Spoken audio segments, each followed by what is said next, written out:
अस्सलाम वालेकुम everyone, my name is Eshal Saqib and I am a clinical nutritionist and dietitian. आजकल बहुत ज़्यादा लड़कियों की कंप्लेन ये होती है कि उनको फेशियल हेयर ग्रोथ स्टार्ट होगी, यानी कि फेस के डिफरेंट हिस्सों पे बालों की ग्रोथ होने लग जाती हैं। जो मेल लाइक फीचर्स हैं हमारी बॉडी, फीमेल बॉडी जब हार्मोनल चेंजेस आते हैं तो उसमें क्या होता है कि वो मेल लाइक फीचर्स ग्रो करने लग जाती है। जिस तरह की मुस्टैश आने लग जाती है, बियर्ड ग्रो हो जाती है, यानी कि दाढ़ी और मूंछ के पेरेंट्स हो जाती है। इस तरह से मैमल्स की बॉडीज पे वैसे तो हेयर होते हैं, लेकिन जो फीमेल बॉडीज हैं उनमें स्पेसिफिकली क्या होता है कि इस तरह के पार्ट्स पे बाल आने लग जाते हैं जो कि जनरली मेल में डोमिनेंट होते हैं, यानी कि उनमें मेल हार्मोन टेस्टोस्टेरोन जो है वो ज्यादा हो जाता है। इसके अलावा जो है ना, डाइट का बहुत बड़ा इसमें रोल होता है ऑब्वियसली, लेकिन मल्टीपल फैक्टर्स होते हैं जिसकी वजह से ये हो रहे होते हैं। फर्स्ट थिंग इज कि जो हिर्सुटिज्म बेसिकली इसको कहते हैं, पहली चीज ये है कि हिर्सुटिज्म जो है वो पीसीओएस की वजह से भी हो सकती है, यानी पॉलिसिस्टिक ओवरी डिसऑर्डर या सिंड्रोम, इसकी वजह से भी हो सकती है। उसके अलावा आपके हार्मोनल चेंजेस की वजह से भी हो सकती है, और हार्मोन्स डिफरेंट मल्टीपल रीजंस की वजह से चेंज हो सकते हैं। मल्टीपल फैक्टर्स होते हैं, अकेला डाइट एक फैक्टर नहीं होता जिसकी वजह से बाल ग्रो कर रहे होते हैं। हमारे यहाँ एक मिथ है कि हम कहते हैं कि चिकन का हमने बहुत इस्तेमाल स्टार्ट कर दिया है, ब्रॉयलर का, तो इस वजह से हो रहा है। वेराज ये एक कंप्लीट मिथ है, इस तरह नहीं है, चिकन के इस्तेमाल से नहीं है, बल्कि लीन प्रोटीन तो रिकमेंड की जाती है इसके अंदर कि आपने लीन प्रोटीन खानी है। इस वीडियो में मैं आपको बताऊंगी कि आपको क्या क्या मॉडिफिकेशंस करनी चाहिए अपनी डाइट में, अपने लाइफस्टाइल में, जिससे आपके हेयर जो हेयरसिटिज्म है वो खत्म हो जाएगा। यानी उसकी जो ग्रोथ है, इस तरह तो नहीं होता कि बाल अपीयर हुए और वो बिल्कुल ही जीरो हो जाएंगे।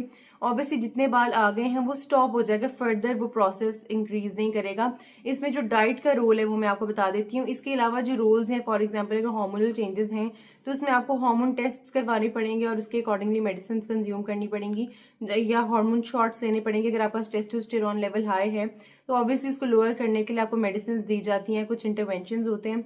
और उसके अलावा अगर आपको पीसीओएस है यानी पॉलिसिस्टिक ओवरी सिंड्रोम है, तो उसमें भी आपको आपका डॉक्टर जो आपके गायनेकोलॉजिस्ट हैं वो बेटर बताएंगे कि आपने किस तरह इसको डील करना है। लेकिन डाइट में जो इंटरवेंशंस करने हैं आपने, वो ये हैं कि आपने सबसे पहले एंटी एंड्रोजन फूड्स लेने हैं। इस तरह के फूड्स जो एंटी एंड्रोजन हो, जिसमें स्पेयरमेंट हो सकती है, उसका कहवा आप ले सकते हैं। मैं यहाँ पिक्चर टैग कर दूंगी ताकि आपको बेटर आइडिया हो जाए कि स्पेयरमेंट का आप कहवा ले सकते हैं। इसके अलावा फ्लैक्स सीड्स यानी अलसी के जो बीज है उसमें ओमेगा 3 बहुत ज्यादा है। इसी तरह ये टेस्टोस्टेरोन को लोअर करने में इसकी बेनिफिशियल प्रॉपर्टीज होती है, यानी कि जो मेल हार्मोन है उसको कम कर देता है। इसके अलावा एक सीड है पंपकिन सीड, यानी कि कद्दू के जो बीज होते हैं वो भी बहुत ज्यादा बेनिफिशियल होते हैं। अगेन वो टेस्टोस्टेरोन लेवल को कम करते हैं और ये एंटी एंड्रोजन फूड होता है। इसके अलावा जो कद्दू के बीज हैं यानी कि पंपकिन सीड्स हैं, वो आप इस्तेमाल करेंगे, वो एंटी एंड्रोजन फूड होता है और उसमें वो टेस्टोस्टेरोन के लेवल्स को कम करता है। प्लस सीड्स में ओमेगा 3 की बहुत अच्छी क्वांटिटी मौजूद होती है, तो ये बहुत अच्छा होता है। अगर आपके बाल ग्रो करने लगे तो आप पंपकिन सीड यानी कद्दू के बीज खाना स्टार्ट कर दें। ये वैसे भी मैंने एक सीड साइकिलिंग पे वीडियो बनाई थी, उसमें भी मैंने ये सीड रिकमेंड किया है। सीड्स आर वेरी गुड, आप सीड्स को खाएं, आपको ऑटोमेटिकली वैसे ही अपनी बॉडी में बहुत ज्यादा एक तो इम्यूनिटी बूस्ट होती है, सेकंड आप एनर्जेटिक फील करते हैं। तीसरी चीज जो बहुत ज्यादा लोग अवॉइड कर देते हैं जनरली आजकल, उन्हें लगता है शायद सोर थ्रोट हो जाएगा या इस तरह के प्रॉब्लम्स आ जाएंगे, वेयर ये गलत अप्रोच है। लेमन वाटर जो है, जिसमें वार्म वाटर में भी आप लेमन ऐड कर सकते हैं, ये बहुत ज्यादा हेल्पफुल होता है। अगर आपके बाल की ग्रोथ होने लग गई है तो ये आपके बालों की ग्रोथ को कम कर देता है, यानी कि जो ग्रोथ आ गई है वो इरिवर्सिबल होती है, वो आ गई है, अब उसको फर्दर ट्रीटमेंट्स होते हैं जिससे आपने उसे ट्रीट करना है, लेकिन फर्दर ग्रो ना करे बाल, उसके लिए ये चेंजेस होते हैं जो डाइट के थ्रू हम कर रहे होते हैं, ये इंटरवेंशंस। उसके अलावा अगर जिक्र किया जाए फ्रूट्स एंड वेजिटेबल्स कौन से लेने, तो हर चीज जिसमें लो जीआई हो यानी ग्लाइसेमिक इंडेक्स उसका कम हो। अब ग्लाइसेमिक इंडेक्स क्या होता है, यानी कि फ्रूट के अंदर नेचुरल शुगर होती है फ्रुक्टोज, हमारी बॉडी में कन्वर्ट करती है वो ग्लूकोज के अंदर। तो इस तरह के फूड जो हमारी बॉडी में बहुत ज्यादा ग्लूकोज को स्पाइक ना दें, वो लो जीआई फूड्स होते हैं, जिसमें बहुत ज्यादा ऑप्शंस होते हैं। जिसमें अब कॉमन ऑप्शंस मैं आपको बता देती हूँ। एप्पल है, पेड़ यानी नाशपाती है, उसके अलावा जो बेरीज हैं जिसमें स्ट्रॉबेरीज हो सकती हैं, रास्पबेरीज हो सकती हैं, ब्लूबेरीज हो सकती हैं, उसके अलावा गुआवा है यानी अमरूद है। इस तरह के जो फ्रूट्स जो आपको खाने में भी फील हो कि इतने मीठे नहीं हैं, वो लो जीआई फूड्स होते हैं। ऑन कॉन्ट्रेरी जो हाई जीआई फूड्स होते हैं उसमें मैंगो होता है, बनाना होता है, और इस तरह के फल जिसमें आपको फील हो कि ज्यादा मीठे हैं। अपने लिए कॉमनली माइंड में रख लें कॉन्सेप्ट कि जो बहुत ज्यादा मीठा आपको फील हो रहा है, जनरली उसमें उसका ग्लाइसेमिक इंडेक्स ज्यादा होता है, लेकिन कुछ केसेस में इस तरह नहीं भी होता है। जैसे ग्रेप्स हैं, अगर आप सर्टेन क्वांटिटी में खाएं तो उसका ग्लाइसेमिक इंडेक्स बहुत ज्यादा नहीं होता। इसी तरह अगर जिक्र किया जाए और क्या इंटरवेंशंस किए जा सकते हैं, तो इसमें आपने सब्जियों का इस्तेमाल करना है।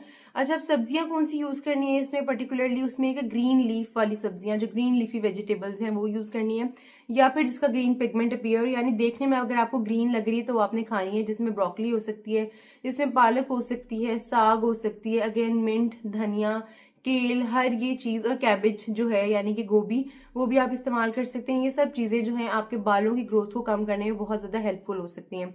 इसके अलावा अगर जिक्र किया जाए कि और कौन से खाने ले सकते हैं, तो उसमें ये कि आपने कुछ चीजें अवॉइड करनी है। प्रोसेस चीजें आपने अवॉइड करनी है। प्रोसेस चीजों में कौन सी हैं? अब हम जनरली क्या करते हैं कि चीज भी खाते तो वो प्रोसेस्ड है, अगर हम मीट वगैरह भी खाते तो वो प्रोसेस्ड ही है आजकल। जैसे for example different different companies हैं, उनके नगेट्स होते हैं, सॉसेजेस होते हैं, और हमारी रूटीन बन गई डेली बेसिस पे सुबह उठ के नाश्ते में सबसे पहले हैश ब्राउन्स या फिर नगेट्स या फिर सॉसेजेस वगैरह या मोटेडेला या फिर बुलोगना स्लाइसेस वगैरह खाने की। तो उसमें क्या होता है कि इनके अंदर बहुत ज्यादा प्रिजर्वेटिव्स मौजूद होते हैं, जिसकी वजह से अब हमारी इस तरह की ग्रोथ होने लगी है। पहले इस तरह नहीं होता था, अब आजकल ऑलमोस्ट हर लड़की के साथ ये प्रॉब्लम है, बहुत ज्यादा प्रेवलेंट हो गया है। इसका मेन फैक्टर जो है वो हमारे डाइटरी पैटर्न ही है। अगर हमने बहुत सारे इंटरवेंशन इस तरह के करने, यानी बहुत सारे खाने हमने इनकॉर्पोरेट करने हैं अपनी डाइट में, तो बहुत सारे खाने इस तरह के हैं जो हमने अवॉइड भी करने हैं, जिसमें अगेन प्रोसेस्ड खाना नंबर 1 पे है। सेकंड नंबर पे है इस तरह की चीजें जिसमें शुगर बहुत ज्यादा मौजूद हो, वो वाली चीजें हमने नहीं खानी, जिसमें केक्स आ सकते हैं, पेस्ट्रीज आ सकती हैं, उसके अलावा चॉकलेट्स आ सकती हैं। अच्छा, 2 तरह की चॉकलेट्स होती है, एक होती है मिल्क चॉकलेट, एक होती है डार्क चॉकलेट। डार्क चॉकलेट हमेशा रिकमेंडेड होती है, उसमें कोकोआ की क्वांटिटी ज्यादा होती है, शुगर और मिल्क की कम होती है, तो दैट इज ऑलवेज रिकमेंडेड। लेकिन जिसमें बहुत ज्यादा चीनी हो वो रिकमेंड नहीं की जाती। इसी तरह ही बहुत ज्यादा ग्रीसी और फैटी फूड, यानी कि फ्राइड फिश हो गई, या फिर फ्राइड चिकन हो गया, या फ्राइड जो है अनियंस हो गए, जैसे अनियन रिंग्स हो जाते हैं, फ्राइड पोटेटो यानी फ्राइज हो गए, इस तरह की कोई भी चीज रिकमेंड नहीं की जाती आपको अगर हेयर ग्रोथ है, क्योंकि आपने अपनी डाइट को बहुत बैलेंस करके उसको स्लो डाउन करना होता है, और डाइट से बहुत ज्यादा डिफरेंस आता है।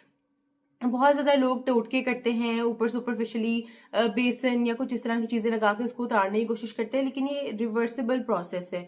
ये नहीं कि रिवर्सिबल, आप एक दफा रिमूव करेंगे बालों को अपने फेस से तो वो दोबारा अपीयर होंगे, बिकॉज ग्रोथ स्टार्ट होगी। लेकिन अगर अपनी डाइट में इंटरवेंशन कर लेंगे तो वो फौरन से ग्रोथ सीज हो जाएगी और फर्दर बाल और नहीं बढ़ेंगे। इस तरह की बहुत सारी और भी फैक्टर्स हैं जिनको आप देखना है। एक तो ये कि अगर आपका सेडेंट्री लाइफस्टाइल है, यानी कि आप सारा दिन बैठे रहते हैं, या फिर आप मूवमेंट ब्रेक्स नहीं लेते, वॉक नहीं करते, तो फिर आपका वॉक करना बहुत इंपॉर्टेंट है। इससे क्या होगा कि आपकी बॉडी में जो हार्मोनल इम्बैलेंसेज हैं वो आहिस्ता आहिस्ता, क्योंकि वेट अक्सर बड़ा होता है, तो जब वेट कम होगा तो ऑटोमेटिकली आपके हार्मोन लेवल्स भी नॉर्मेलिटी की तरफ आएंगे। इसके अलावा 2 और बहुत अच्छी चीजें हैं जो आप डेली बेसिस पे अगर इस्तेमाल स्टार्ट कर देते हैं बाकी सारे इंटरवेंशन के साथ, तो आपके बालों की ग्रोथ बहुत कम हो जाएगी। एक है सिनेमन यानी दालचीनी। अच्छा, अब दालचीनी 2 तरह की होती है, हम मार्केट में जो लेते हैं जनरली जो बार्क टाइप लेते हैं वो नहीं आपने लेनी, एक जो राउंड होती है, या मैं पिक्चर टैग करी ताकि आपको बेटर आइडिया हो जाए, ये आपने सिनेमन लेनी है यानी दालचीनी लेनी है। अच्छा, अब इसको किस तरह कंज्यूम करना है? बहुत ज्यादा लोग इसका कहवा बना के पीने लग जाते हैं, यानी पानी में बहुत ज्यादा बॉईल करते हैं। इसको बॉईल नहीं आपने करना, इसको सिर्फ आपने एक कप में डाल के उसके ऊपर से गर्म पानी डाल के इसको ढक दें, 5 मिनट्स के लिए रहने दें। ये सारे इसके न्यूट्रिएंट्स जो है इन्फ्यूज हो जाएंगे उस पानी में, और फिर वो पानी पी सकते हैं आप। This is very helpful. उसके अलावा जो है स्वीट पोटेटो यानी कि शकरकंदी, वो बहुत ज्यादा हेल्पफुल होती है। शकरकंदी आपने ऑब्वियसली, हम शकरकंदी जो हमारे खाने की प्रैक्टिसेस होती हैं वो यही होती हैं कि हम उसे बेक करते हैं या स्टीम करते हैं, उसको फ्राई नहीं करना। उसके आजकल फ्राइज भी बहुत ज्यादा लोग खाने लगे हैं, उसको आपने फ्राइड फॉर्म में या कुक्ड फॉर्म में नहीं लेना, आपने उसे बेक करना है या फिर स्टीम करना है, और आपने स्वीट पोटेटो को लाजमी खाना है। ये भी आपके बालों की ग्रोथ को रोक देगा। Hope this video helped you, and if you have any suggestions regarding any other topic, just let me know in the comment section. And if you like my video, subscribe to my channel.